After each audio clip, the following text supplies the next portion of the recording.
Merhaba sevgili balıklar. Bugün kendinizi oldukça değişik şekillerde ifade edebilirsiniz ve insanlar bunlar nedeniyle şaşırabilirler. Alışılmış davranışların dışına çıktığınızda aşırıya kaçmadığınızdan emin olun. İnsanları etkilemeye odaklanın. Bugün 28 Aralık 2014 Pazar, Güneş günündeyiz. Ay sabah 8.36'da Koç burcuna geçecek. Enerji ve motivasyonumuz artarken dış dünyada daha girişken ve cesur davranabiliriz.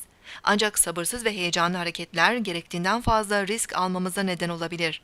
Duygusal olarak huzursuz ve gergin hissetmemiz mümkün.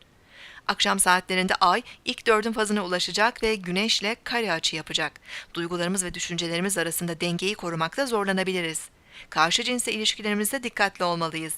Yeni ayda oluşmuş bazı düşünce ve eylemlerin ilk işaretleri de gelmeye başlayabilir.